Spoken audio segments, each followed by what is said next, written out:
Hey everybody, I'm Rebecca Haarlow. Welcome to Knicks in 6. I have the Georgetown Hooper extraordinaire, Monica McNutt, in the house joining me today. We're talking Derrick Rose and why we love him. So there's 500,000 ways that we love Derrick Rose.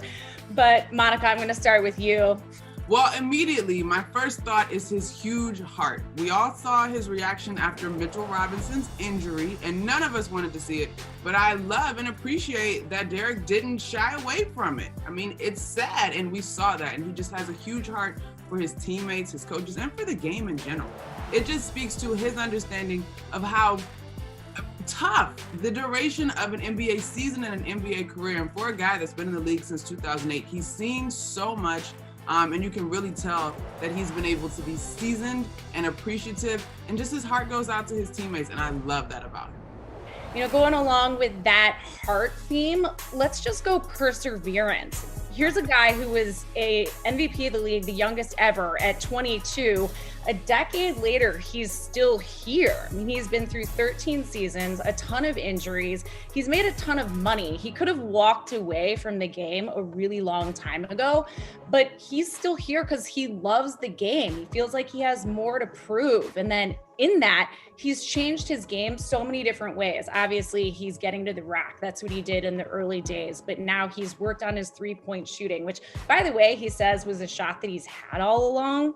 And now he defers to his teammates. He's just extraordinary to watch. I love the old school moments that we see from him now, but I also just love the way that his mind breaks down the game.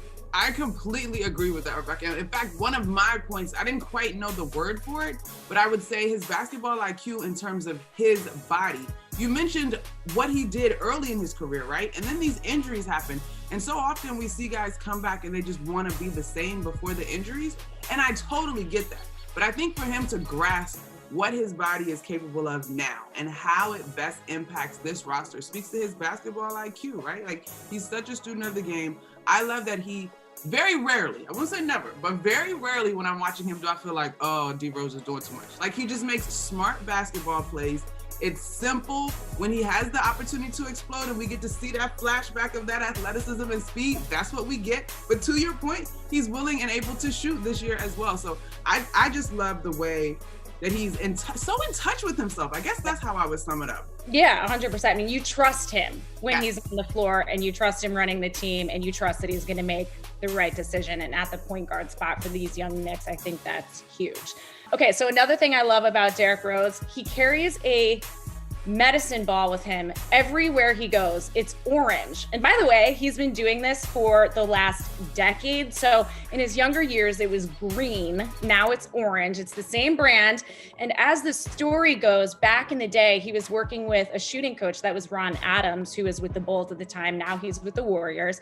And Ron had him doing shooting drills with that medicine ball. He says it's the reason why he's still in the league, that it completely changed his shot, and it really helped him improve his outside game. So, and this is what I love about Derrick so much. He's just so loyal that ever since those early years, the ball goes with him everywhere. And I'm not kidding, Monica, everywhere. It's with him on the plane. He carries it out onto the floor during shoot around. It sits in his locker during games.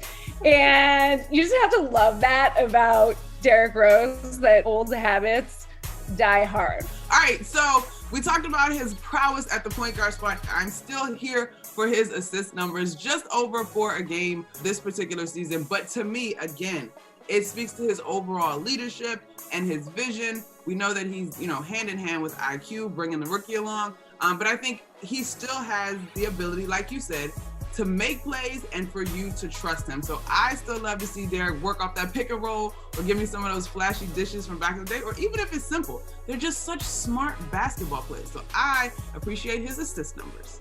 I do too. And another reason why I appreciate those numbers is because here is a former MVP who knows everything about everything, and yet he defers to Immanuel Quickley. Mm-hmm. So he says all the time, if the two are on the floor, Quick, you do what you want to do. If the ball is in your hands, you bring it up the floor. If you want me to take it, I'll take it, I'll give it back to you. But he's kind of standing back and letting Quickley develop. And so the fact that he understands how important that is for the future of this team, I love. I think it's amazing. Another thing about him that I really, really like is that he's super intellectual.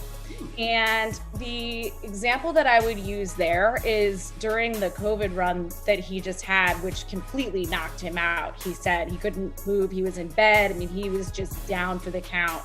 He said he read.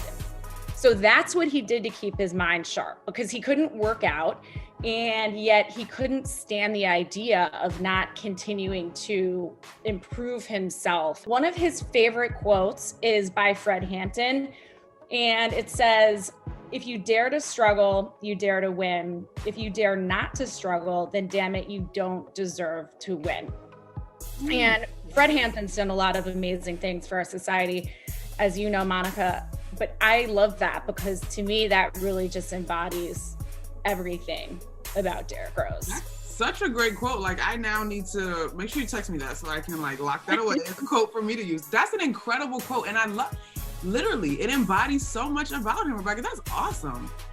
Monica, it's always fun working with you. 2 weeks in a row, this has been amazing. But I hope that you loved this edition of Knicks in 6, and make sure you check us out because we will constantly be back here bringing you our favorite Knicks topics and breaking them down in 6 different ways.